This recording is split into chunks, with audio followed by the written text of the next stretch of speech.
ठाकुर जी चद्दर ओढ़ करके सो रहे हैं। यशोदा मैया कह रही है लाला उठ जा। ठाकुर जी कह रहे हैं मैं ना उठ रहा। क्यों ना उठ रहा? बोले मुंह को नींद आ रही है, अभी मैं और सोऊंगा नेक देर। और ठाकुर जी फिर से चद्दर ओढ़ के सो गए। तो यशोदा मैया फिर ठाकुर जी को प्रलोभन देती है, लाला देख तेरे लिए मैं क्या लेके आई हूं।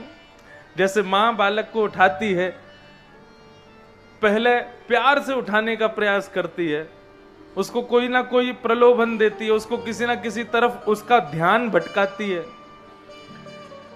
जैसे बचपन में मैं सोता था, मेरे को बारिश का मौसम बहुत अच्छा लगता है। तो कई बार जब सो रहे होते तो माँ बोलती देख बाहर देख कितने काले काले बादल हो गए, बारिश हो रही है। तो तुरंत मैं उठ के भागता था देखने कि बादल हो गए।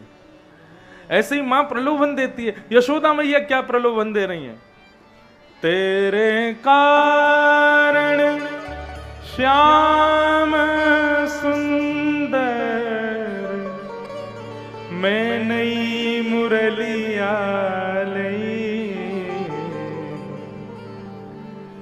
मैं नई मुरलिया लई। देख लाला जल्दी से उठ जा तू। ठाकुर जी बोले काय को उठूं? बोले क्योंकि मैं तेरे काजे नई मुरलिया लेके आई हूं। देख कितनी सुंदर मुरलिया या को ले ले। इतने में ठाकुर जी चद्दर हटा के फिर आंखन से बस दूर से ही देखें कैसी मुरलिया दिखाई हो। मैया कह रही है ऐसे नहीं दूंगी, पहले उठ के बैठ। ठाकुर जी उठ के बैठ गए, रजाई दूर कर दी, बिस्तर से नीचे उतर गए। बोले जल्दी दिखा कैसी मुरलिया है। सोई ठाकुर जी की पुरानी मुरलिया दे देती है। बोले ले ये मुरलिया, ये पुरानी है, मैं ये नहीं लूंगा। सोई जाके ठाकुर जी फिर से सो गए चद्दर ओढ़ करके। मैया पैर दबा रही है, लाला उठ जा, लाला उठ जा। नहीं उठ रहे। फिर मैया दूसरा प्रलोभन देती है, देख लाला तू सोतो रहेगो ना तो तेरी गैयान को आज चरावे के काजे बलराम चलो जाएगो गैयान को लेके, और तू घर पे रह जाएगो। जिन गैयान को लेके तू जावे वन में, आज देख बलराम सबन को खोल के जा रहा है, अपने संग लेके जा रहा है। गायन के गलबंद खूंटे वो तो डगर बन की लई, मोहन जागरे बल जई है, लाला जागरे बल जई। जैसे ये बात कही मैया ने, देख लाला तेरी गैयान को आज बलराम लेके चलोगो वन में। इतने में ही ठाकुर जी बोले या बलराम को तो मैं बताऊं। अब भाई चद्दर दूर करी और उठ करके जैसे ही कमरा से बाहर आए देखी तो गैया तो गौशाला में खड़ी है, सारे बछड़ा बछिया वही है, बलराम जी तो कहीं नहीं। इतने में ठाकुर जी गुस्सा करे, मैया तेने में उठा दियो। इतने में मैया लाला को गोद में बिठावे, दूध पिवा दे, लड्डू खवा दे। बोले अब लाला भोर रह गई, अब सोवे नहीं जाएगो। तो ये है सेवा, ये पूजा नहीं है। हम अपने लाला को रोज नहीं नहलाते, जब मन होता है तब नहलाता हूं। और मैं रोज सेवा जरूरी नहीं मैं रोज तैयार करूं उनको। हमारे संग में पंडित जी रहते हैं, वो ठाकुर जी के ये एक समझ, हम बड़ी मैया ये छोटी मैया, तो ये सेवा कर देते हैं। और कभी कभी मुझे बहुत मन करता है तो लाओ लाला को मुझे तो गोदी में बैठा के फिर उनका श्रृंगार करते हैं। तो ये सब सेवा का भाव है। ठाकुर जी पूजा से मनोकामना पूरी करते हैं, लेकिन सेवा से ठाकुर जी अपने मनानुसार हमको वो प्रदान करते हैं जो उनकी इच्छा होती है। हमारे मन में तो संसार के भौतिक वस्तु ही आएगी। मेरा कोई ये नहीं है कि आप पूजा मत किया करो, पूजा करो, लेकिन धीरे धीरे पूजा को सेवा में परिवर्तित कर दो। अब वो सेवा बन जाए, ये भाव है। तो ये बंधुओं, भक्ति को पुष्ट करने के, भक्ति को युवा करने के अनेक अनेक साधन है, सब हम सुनेंगे, बताएंगे कथाओं में। तो कल हम लोगों ने श्रवण किया कि भक्ति ज्ञान वैराग्य को पुष्ट किया किसने? श्रीमद् भागवत की कथा सुना करके सनक सनंदन सनातन सनत कुमारों ने, सनत कुमार व्यास गद्दी पर बैठ करके कथा सुना रहे हैं और यहां श्री नारद जी महाराज उनसे प्रश्न कर रहे हैं।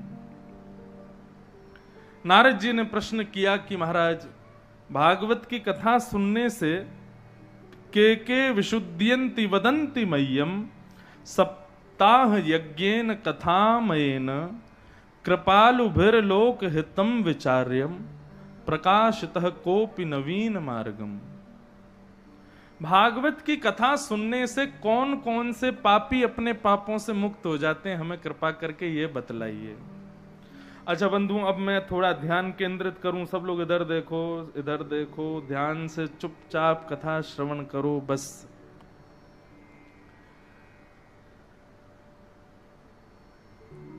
भागवत कौन कौन से पापों से व्यक्ति को मुक्त करती है? तो पहली बात मैं अपने मन का मौलिक भाव एक कह दूं, और मौलिक नहीं है ये पूर्व सिद्ध भाव है। भागवत की कथा कभी भी किसी कामना से तो करानी ही नहीं चाहिए, ना ही सुननी चाहिए, ना ही करानी चाहिए। श्रीमद् भागवत कामनाओं की पूर्ति के लिए है ही नहीं।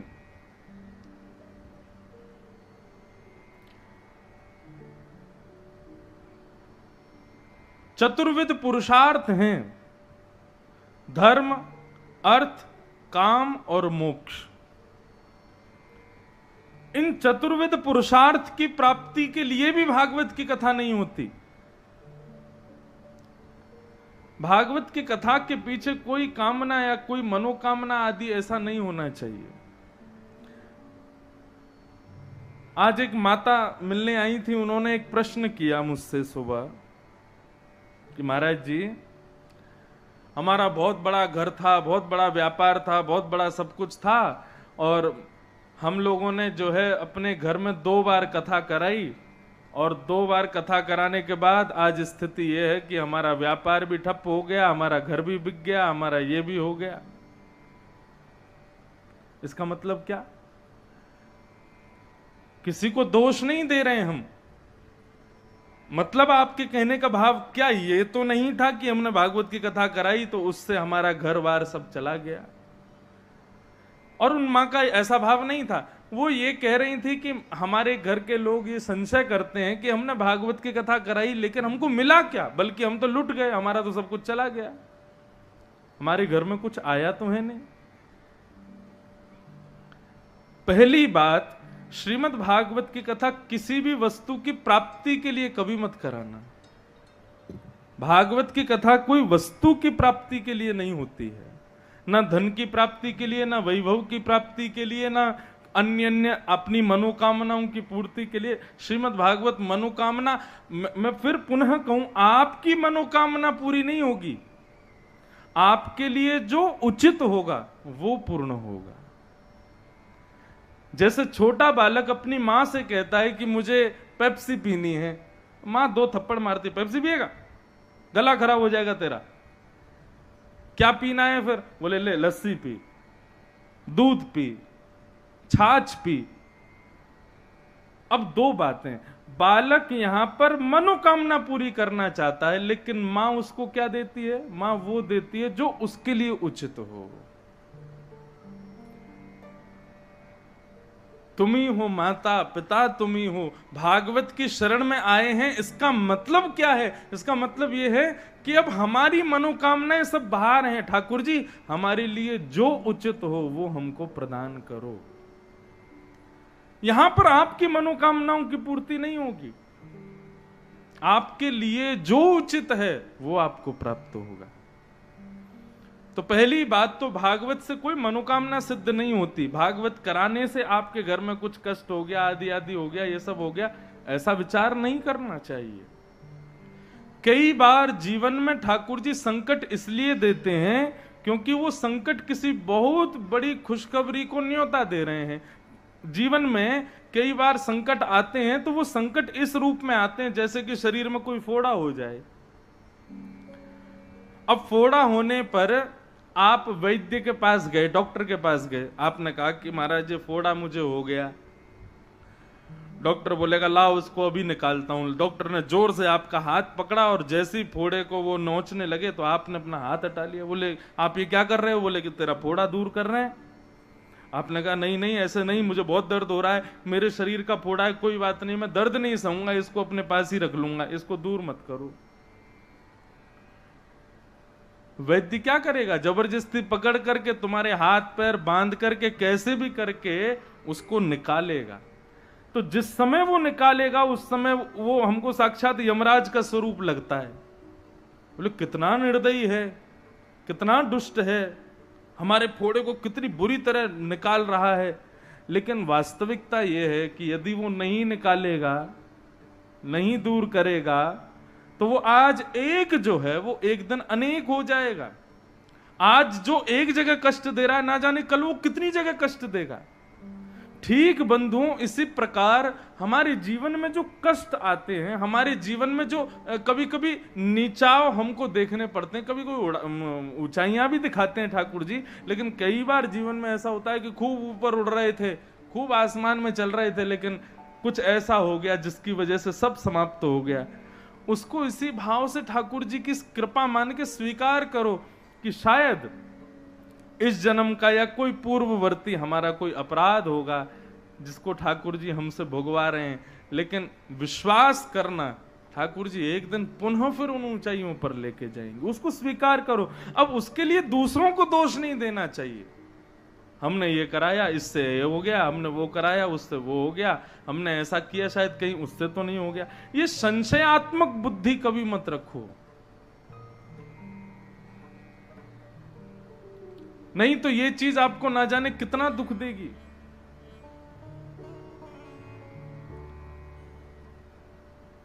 जीवन में जो कुछ भी प्राप्त हो सब में ठाकुर जी की कृपा का अनुभव करो।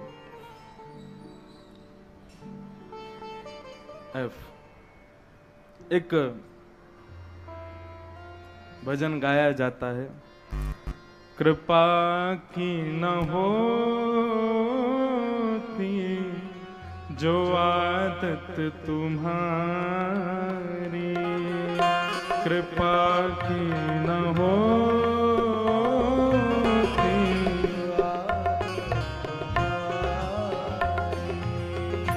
कृपा की न होती जो आदत तुम्हारी,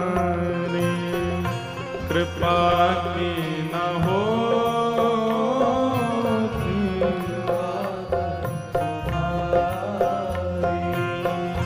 तो सुनी ही रहती अदालत तुम्हारी, तो सुनी रहती अदालत तुम्हारी, कृपा की न होती जो आदत तुम्हारी, कृपा की न होती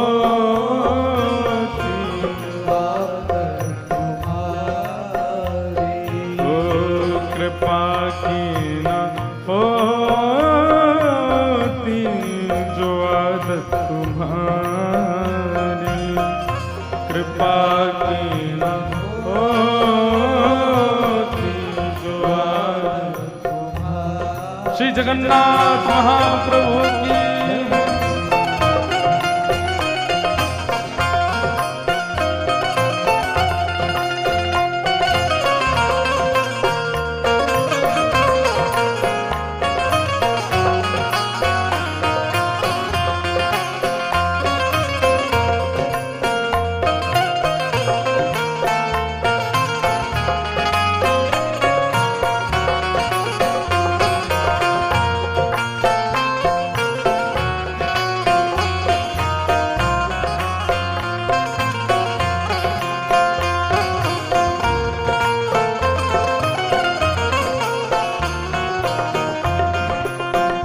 हमारे ब्रज में हुए श्री बिंदु जी महाराज बहुत बड़े कवित्त थे, बहुत सुंदर सुंदर उनके पद हैं। वे ठाकुर जी से सदा लड़ाई ही करते हुए लिखते थे, जो कुछ भी लिखते थे। इसमें भी यही कह रहे हैं, नाथ यदि आपके अंदर कृपा करने का गुण नहीं होता ना, तो ये आपकी अदालत कौन सी है? एक अदालत ये है, मंदिर भी ठाकुर जी के जितने सब ठाकुर जी की अदालत हैं, लेकिन सब भरे रहते हैं। क्यों? क्योंकि सबको पता है कि आप कृपा करते हो। यदि आपका ये स्वभाव नहीं होता ना कृपा करने का, तो सूनी ही रहती अदालत तुम्हारी। तुम्हारे मंदिर और ये सब कथाएं वगैरह सब सूने पड़े रहते। ऐसा भाव, जो दीनों के दिल में जगह तुम न पाते, जो दीनों के दिल में जगह तुम न पाते, जो दीनों के दिल में जगह तुम न पाते,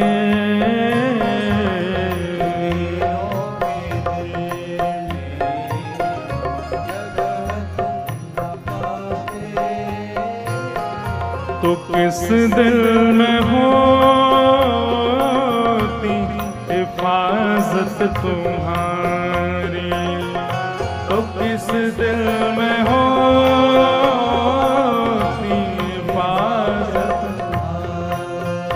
ओ तो किस दिल में होती हिफाजत तुम्हारी, तो किस दिल में होती हिफाजत, कृपा की न होती जो आदत तुम्हारी, कृपा की न होती जो आदत तुम्हारी, ओ कृपा की न होती जो आदत तुम्हारी, कृपा की न होती जो आदत तुम्हारी। और बिंदु जी महाराज क्या कहते हैं? पंक्ति तो बहुत है, लेकिन अंतिम पंक्ति क्या कहते हैं? तुम्हारी ही उल्फत के द्रग बिंदु हैं ये,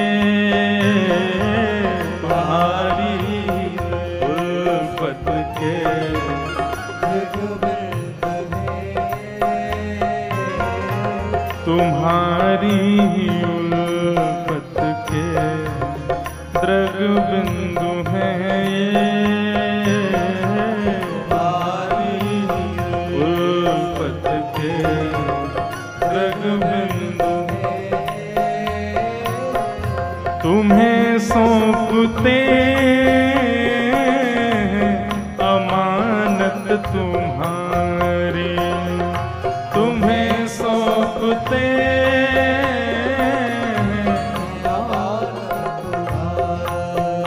हो, तो किस दिल में होती हिफाजत तुम्हारी, कृपा की न होती जो आदत तुम्हारी, कृपा की न होती जो आदत तुम्हारी, ओ कृपा की न होती जो आदत तुम्हारी, कृपा की न होती जो आदत तुम्हारी, जो आदत तुम्हारी, जो आदत तुम्हारी, जो आदत तुम्हारी, जो आदत।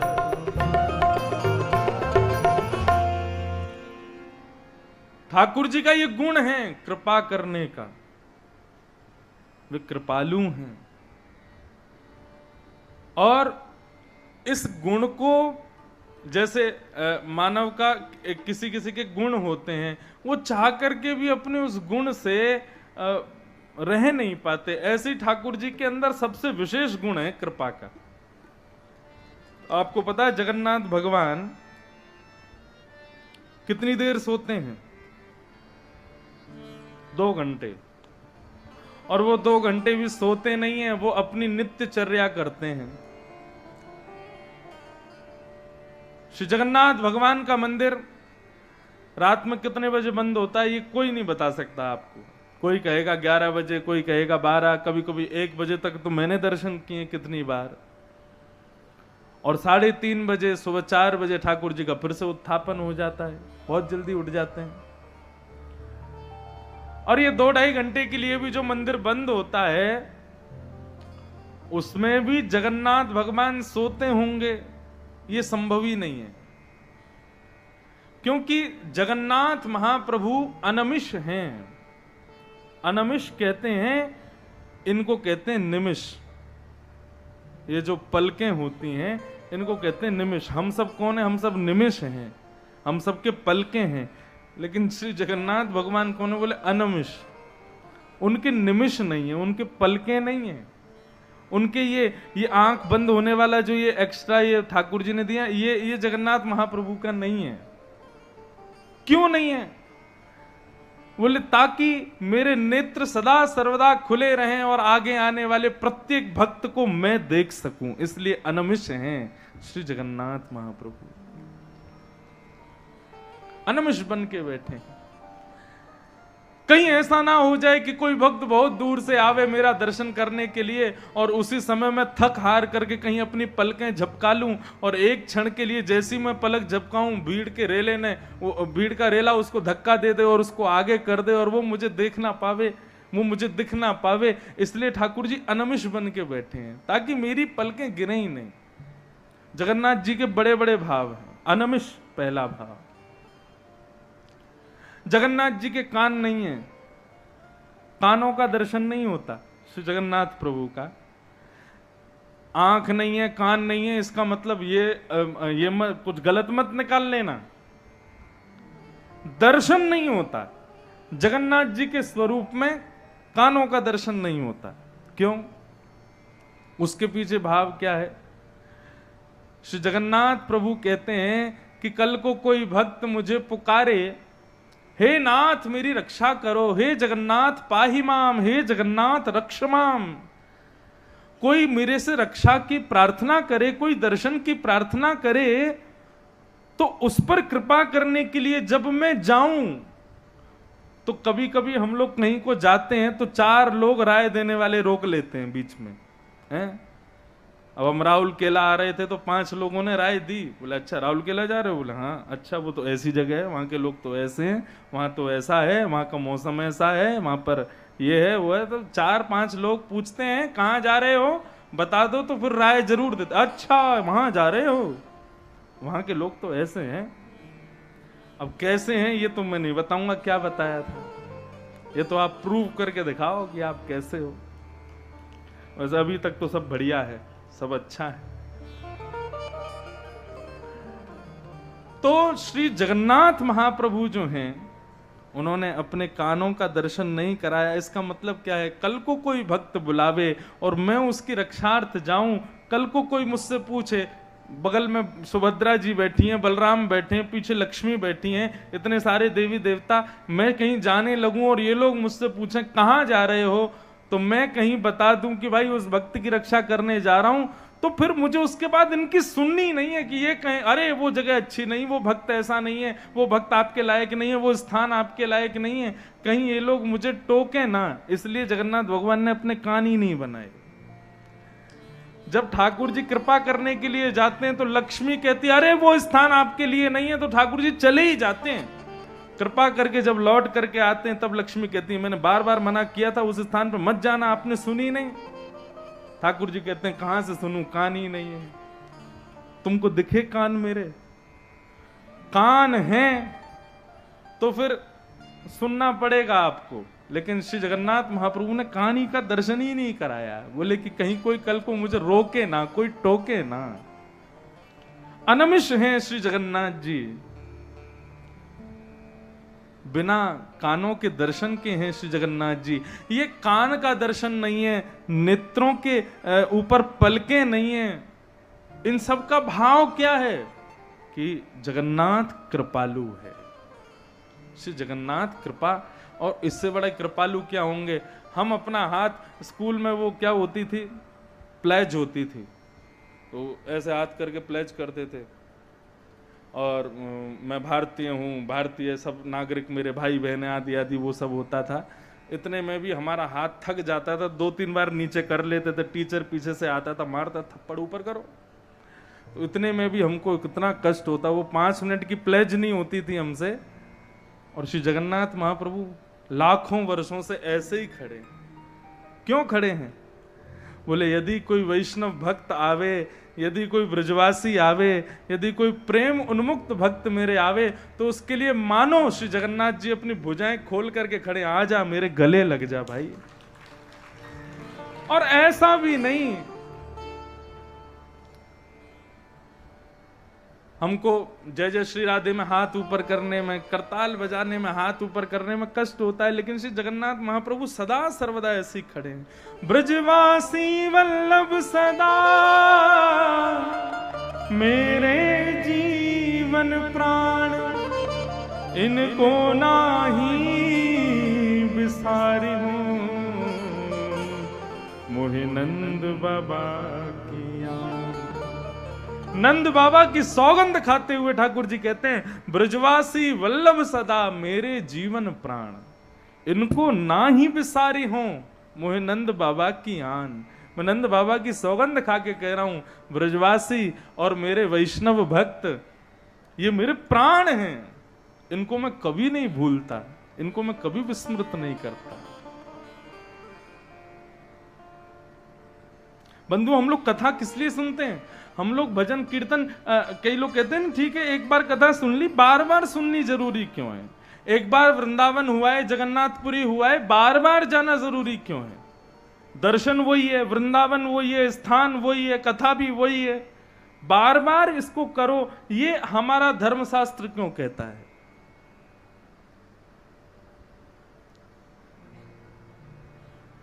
कई बार हम कथा करते हैं ना, तो कथा करते करते यदि कोई परिचित दिख जाए कथा में, तो हम उसका नाम मंच से बोल देते हैं। जैसे अब यहाँ सबका नाम तो नहीं जानता मैं, गोपाल जी हमारे मॉनिटर साहब का नाम जानते हैं बस हैं। तो अब जैसे कोई आ जाए परिचित, तो मैंने कहा आइए विनोद जी विराजो, या कथा करते करते कभी कहते हैं विनोद जी सुनो ऐसा, तो वो आदमी इतना प्रसन्न हो जाता है, और फिर बाद में जब कथा करके जाते, महाराज जी आपको मेरा नाम याद था? मैंने कहा हाँ याद था। ठीक उसी प्रकार सारा संसार श्री जगन्नाथ जी का स्मरण करता है, लेकिन हमारी स्मृति ऐसी हो, हमारी भक्ति ऐसी हो कि श्री जगन्नाथ जी को उन लाखों में हमारा नाम याद हो जाए। कहा ये भी है कोई। बराह पुराण में वर्णन करते हैं श्री वेदव्यास जी महाराज कि इतना जप करना चाहिए, इतना स्मरण करना चाहिए ठाकुर जी का, कि और शास्त्र तो कहते हैं अंत काल में ठाकुर जी का स्मरण करो, लेकिन बराह पुराण में श्री वेदव्यास जी महाराज कहते हैं कि जो जीवन भर ठाकुर जी का नाम जप करता है, उसके अंत काल में यदि वो जीर्ण शीर्ण हो जाए और भगवान का नाम स्मरण ना कर पाए, तो उसको डरना नहीं है। क्यों? क्योंकि उसके जीवन भर का नाम स्मरण इस प्रभाव को छोड़ देता है कि उसके अंत काल में वो ठाकुर जी का स्मरण नहीं करता, ठाकुर जी उसका स्मरण करते हैं। ये सारा खेल किसके लिए हो रहा है? ये सारा खेल हो ही इसी के लिए रहा है कि हम तो उनको जानते हैं, लेकिन वो भी हमको पहचान जाएं, उनकी स्मृति में हमारा नाम भी आ जाए, और ठाकुर जी हमको जान जाएं, ठाकुर जी की स्मृति में हम आ जाएं, ठाकुर जी हमें पहचान जाएं, बस जीवन हो जाएगा उसी समय, बस और कुछ नहीं चाहिए।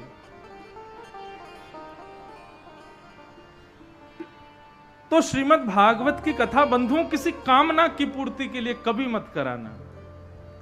श्रीमद् भागवत की कथा तो केवल और केवल ठाकुर जी को जानना है, पहचानना है, उनसे हमारा प्रेम बन जाए, हम कहीं कुछ गलत तो नहीं कर रहे, हमें सद्मार्ग पता चले, केवल इन भावनाओं से भागवत की कथा हो। तो भागवत की कथा सुनने से कौन कौन सी कैटेगरी के पापी लोग मुक्त होते हैं अपने पापों से, जरा ध्यान से सुनना। ये मानवा पाप कृतस्तु सर्वदा सदा दुराचार रता विमार्गगा क्रोधाग्निदग्धा कुटिलश्च कामिनः सप्ताह यज्ञेन कलौ पुनन्ति ते। अनेक प्रकार के पाप करने वाले अपनी करनी से पाप भोगते हैं, लेकिन श्रीमद् भागवत किस किस प्रकार के पाप को दूर करती है? वैसे तो सर्व पाप, लेकिन फिर भी यहां गिनवाए जा रहे हैं। कौन कौन से पाप, हमको भी पता चले पाप कहते किसको है। वैसे एक बात कहूं, पाप इतने सारे हैं कि गिनते गिनते हार जाओगे, लेकिन एक बात सदा मेरी याद रखना, अष्टादश पुराणेषु व्यासस्य वचनद्वयम् परोपकार पुण्याय पापाय परपीडनम। 18 पुराणों का जब निचोड़ पूछा गया तो श्री वेदव्यास जी कहते हैं कि पाप और पुण्य क्या है, लिख लीजिएगा। बोले परोपकार पुण्याय, दूसरों की सहायता करना, दूसरों का उपकार करना, यही पुण्य है। और पाप क्या है? बोले जो तुम्हें अपने लिए अच्छा नहीं लगता है वो किसी के साथ भी मत करो। जो तुम्हें अपने लिए प्रिय नहीं है, यदि वही व्यवहार तुम किसी और के साथ करते हो तो वही पाप है। आप नहीं चाहते कि आपसे ऐसा कोई व्यवहार करे, आपसे ऐसे कोई बोले, आपसे ऐसा कोई वाक्य आपसे कहे, तो जो चीज आप स्वयं के लिए स्वीकार नहीं करते हो वो किसी और को भी मत परोसना। और जो चीज आपको अपने लिए स्वीकारनीय नहीं है वो यदि किसी और को परोसते हो, किसी और से करते हो, तो वही पाप है। पापाय परपीडनम। लेकिन फिर भी पाप के कई यहां पर उदाहरण दिए गए हैं, तो ध्यान से सुनना पाप किसे कहते हैं। तो पहला पाप यहां पर बताया गया, क्रोधाग्नि दग्धा। भयंकर गुस्सा जिसको आता है, बहुत ध्यान से सुनिएगा, भयंकर गुस्सा जिसको आता है ऐसे व्यक्ति के पास में नरक का वीजा है और उस व्यक्ति को विदाउट इमिग्रेशन एंट्री मिलने वाली है। कहां? नरक में। जो क्रोध में आकर के तिलमिला जाते हैं, हाथ पांव कांपने लगते हैं, होठ उनके ऐसे वैसे होने लगते हैं और चीजें उठा के फेंक देते हैं और कुछ भी अनर्गल बोलने लग जाते हैं और एक दूसरे को उठा के फेंक देते हैं, ऐसे लोग अपने क्रोध के कारण नरक जाएंगे, कोई नहीं रोक सकता उनको। इसलिए किसी व्यक्ति को यदि भयंकर क्रोध आता है तो उसको हमारी ये बात बता दीजिएगा, क्रोधाग्नि दग्धा। भयंकर क्रोध। आजकल क्रोध भी ना जाने किन किन बातों पर आ जाता है लोगों को। पार्क में एक व्यक्ति घूम रहा था, सामने से दूसरा व्यक्ति अपने 3 बच्चों के साथ में आ रहा था, तो उस अकेले व्यक्ति ने कह दिया, बोले वाह भाई ये 3 बच्चे आपके हैं? तो सामने वाला बोलता 4 होते तो तू क्या कर लेता। इसी बात पे ही गुस्सा। बेवजह जो क्रोध करते हैं ऐसे लोग नरक जाएंगे, उनको कोई नहीं रोक सकता। लोग पूछते महाराज जी क्रोध कैसे कंट्रोल हो, गुस्सा कैसे हमारा शांत हो। देखो क्रोध आना चाहिए, शास्त्र आज्ञा करते हैं समय समय पर किन्हीं किन्हीं स्थानों पर गुस्सा होना भी चाहिए, लेकिन क्रोध कैसा होना चाहिए? जल के जैसा। जैसे जल होता है ना, वो जितनी देर गैस पर रखा है, जितनी देर आग पर तप रहा है, उतनी देर तो गर्म रहता है, लेकिन जैसे उसको गैस से हटा दो गैस बंद कर दो, अपने आप ठंडा होता चला जाता है और एक समय आने पर बिल्कुल शीतल। हमारे मन का स्वभाव भी ऐसा ही होना चाहिए। लेकिन कई लोग कैसे होते हैं, आज किसी बात पर गुस्सा हुए तो 5 दिन तक मुंह फूला ही हुआ है। क्यों? बोले 5 दिन पहले ऐसा कैसे हो गया, इसी बात पर ही क्रोध में है। नहीं, क्रोध जल के जैसा स्वभाव हो हमारा, या फिर कैसा हो, दूध के जैसा। दूध जब उफनता है ऊपर आता है, लेकिन उस पर हवा कर दो तो अपने आप नीचे चला जाता है, फिर ऊपर आता है, फिर हवा कर दो फिर अपने आप नीचे चला जाता है। मतलब क्रोध आवे लेकिन सामने वाला समझाए तो तुम्हारा क्रोध तुरंत शांत हो जाना चाहिए। घटिकत द्वयम, कितनी देर का गुस्सा अच्छा है? बोले 2 घड़ी। भयंकर से भयंकर गुस्सा भी आवे तो 2 घड़ी से ज्यादा नहीं रुकना चाहिए।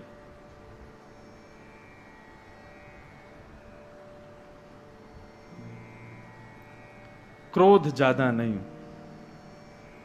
और यदि किसी व्यक्ति को बहुत क्रोध आता है और वो हमसे पूछ रहा है कि भाई क्रोध कैसे कम करें, एक ही उपाय है। क्या? रात्रि में सोते समय, सुबह उठते समय, मध्याह्न में जब भी समय मिले, किसी अच्छे वैष्णव विद्वान सत्संगी की कथाएं सुनना शुरू करो। कथाएं सुनने से, क्योंकि कथा जब सुनते हैं ना तो हम लोग मौन हो जाते हैं, हम कुछ बोलते नहीं हैं, हम बहुत देर शांत रहते हैं, सुनते हैं।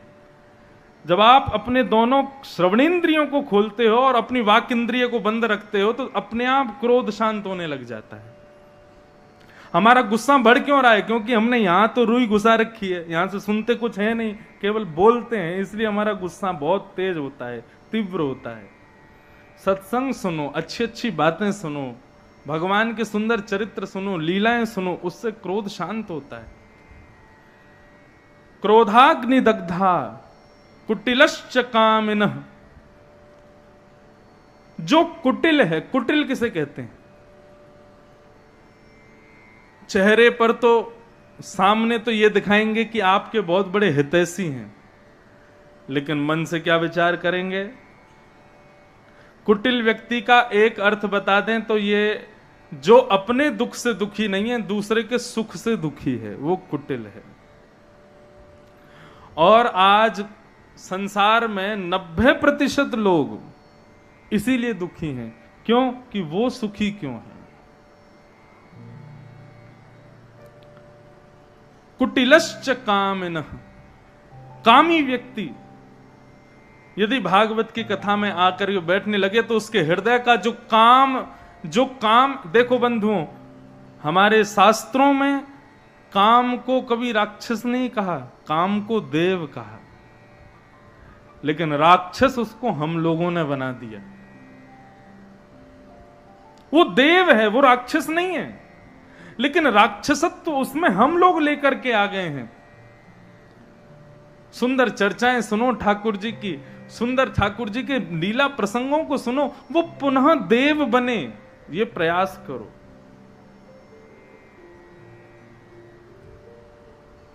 कुटिलश्च कामिनः सप्ताह यज्ञेन कलौ पुनन्तिते। सप्ताह कथा सुनने से ये सब जो है ये सब पवित्र होते हैं। मैं कभी कभी अपनी कथाओं में एक बात कहा करता हूं कि आपके अंदर जो दुर्विचार हैं, आपकी जो बुरी आदतें हैं,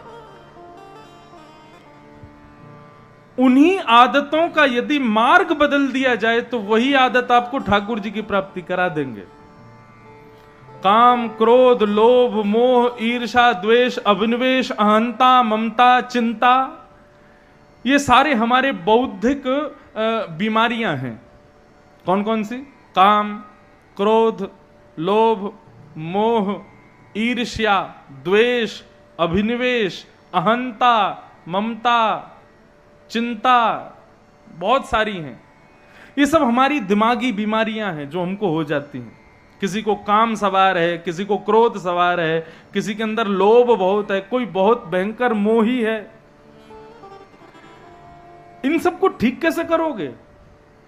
क्यों? एक को ठीक करते हैं तो दूसरा प्रकट हो जाता है।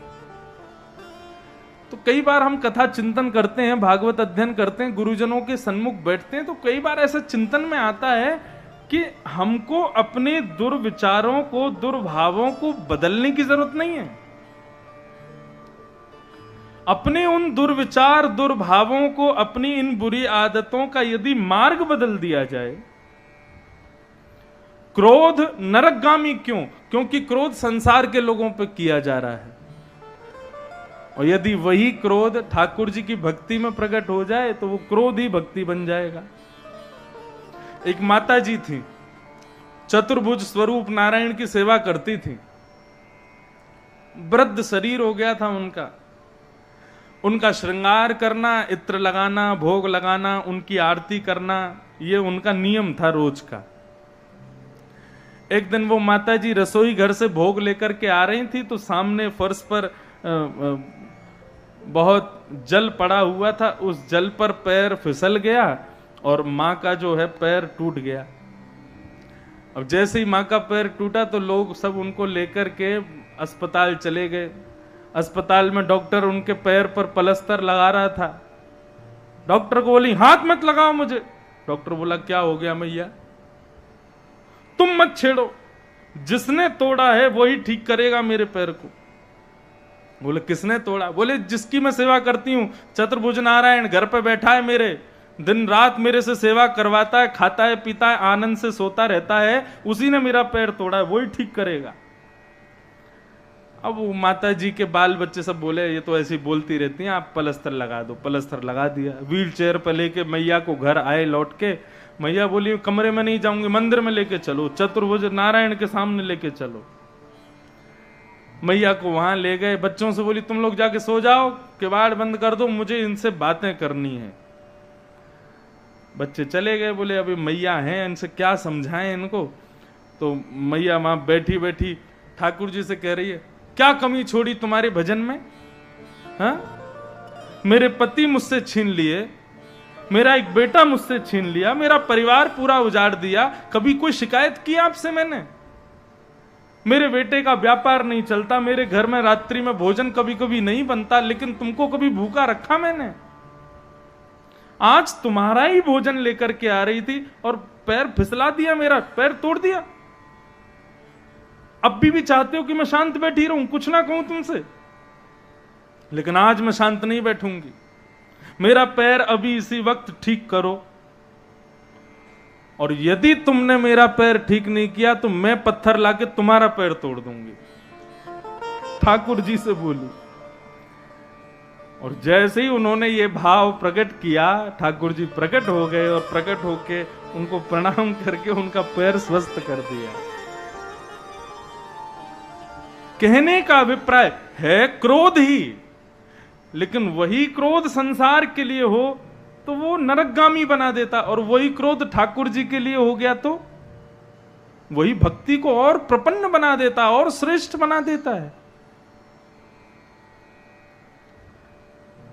तो इससे क्या समझ में आया कि हमारे भीतर जो कमियां हैं हम में, किसी में क्रोध है, किसी में लोभ है, किसी में मोह है, आदि आदि, ये सब जो कमियां हैं हमारे भीतर, ये कमी कब है? जब संसार के लिए है। लेकिन यही ठाकुर जी के लिए हो जाए तो यही भक्ति बन जाएगी, और कुछ करने की जरूरत ही नहीं है आपको। यही ठाकुर जी के लिए मोड़ दो, उसी से ठाकुर जी प्रसन्न हो जाएंगे।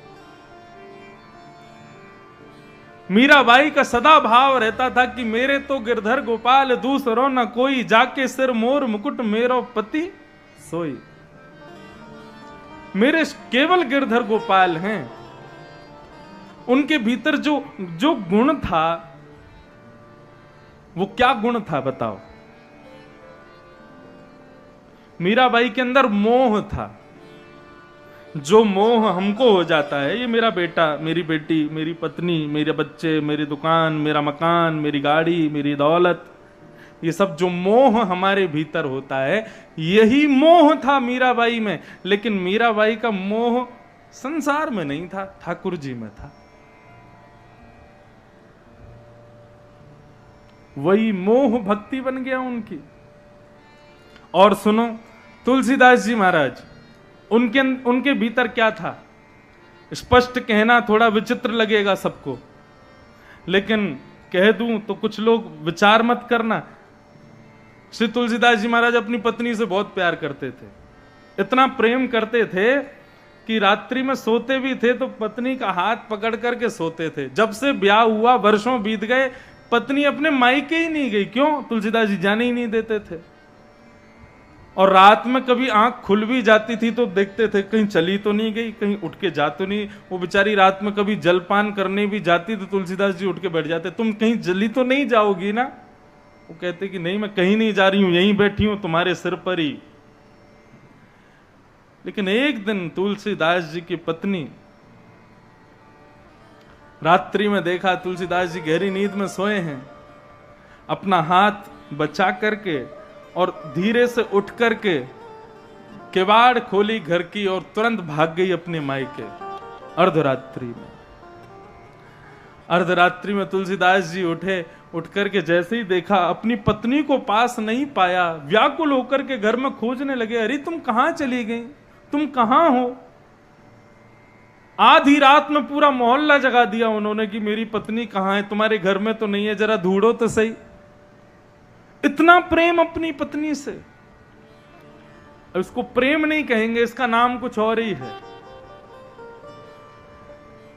किसी ने कहा, बोले अरे मैं रात में आ रहा था, तुम्हारी पत्नी तो तुम्हारी ससुराल की तरफ गई, मतलब अपने मायके गई है शायद। तुलसीदास जी तुरंत आधी रात ही भागे। बीच में यमुना नदी पड़ी थी, यमुना में ही कूद गए। तैरना आता नहीं था तो डूब रहे हैं, फिर बाहर आ रहे हैं, फिर डूब रहे हैं। इतने में ही किसी व्यक्ति का मरा हुआ शव वहां से तैरता हुआ आ रहा था। तो यह भी नहीं विचार किया कि किसी व्यक्ति का मरा हुआ शव है, उस पर चढ़ गए, उसको नाव बना लिया, नाव बना करके यमुना नदी पार कर ली। व्याकुल हैं, रो रहे हैं, कहां गिर रहा हूं, कहां पैर रख रहा हूं, कहां फिसल रहा हूं, कोई भान नहीं, मेरी पत्नी कहां है। बस सामने एक पहाड़ी पड़ी, उस पर चढ़ने लगे, फिसल रहे हैं बार बार। तभी एक नाग को, एक सर्प को रस्सी बना लिया और रस्सी बना करके चढ़ गए पहाड़ के ऊपर। चेहरा पूरा कांटों से छिल गया, पैरों में कांटे लगे हैं, रक्त निकल रहा है, पूरे अस्त व्यस्त वस्त्र हो गए हैं, कहीं पर कीचड़ लगी है, कहीं पर गंदगी लगी है। लेकिन अपनी पत्नी के प्रेम में व्याकुल से तुलसीदास जी महाराज पहुंच गए घर पर।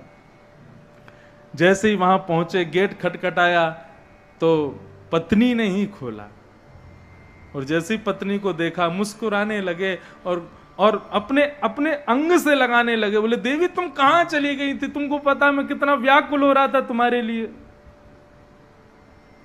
पत्नी को आया क्रोध, धक्का देकर के तुलसीदास जी को दूर किया। किससे प्रेम करते हो तुम? इतने वर्ष हो गए, आज तक कभी अपने मायके नहीं आई, आज यदि आ गई तो उसमें ये स्थिति कर ली तुमने अपनी।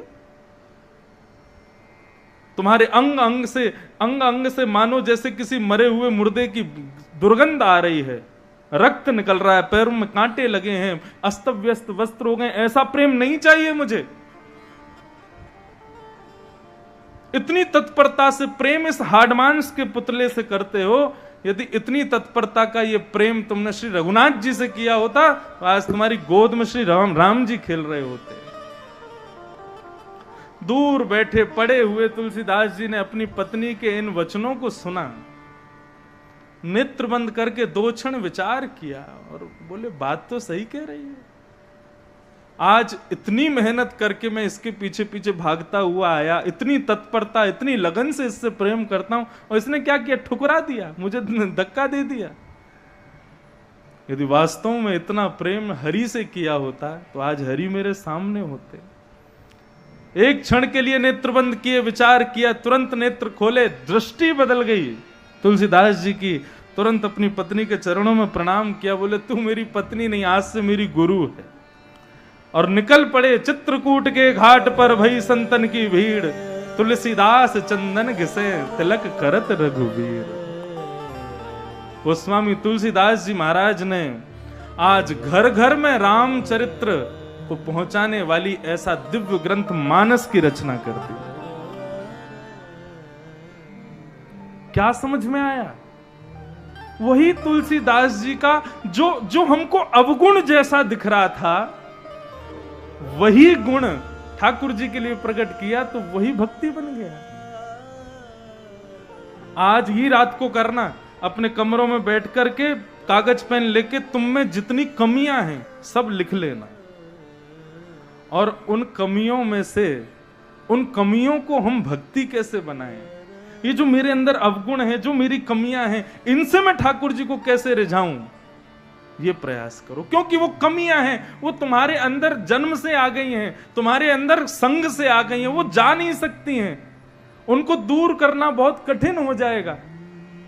इसलिए क्या करो, दूर मत करो, उन्हीं को ही भक्ति बना लो। फिर आप मुझे याद करोगे, हाँ महाराज जी ने सही बताया था।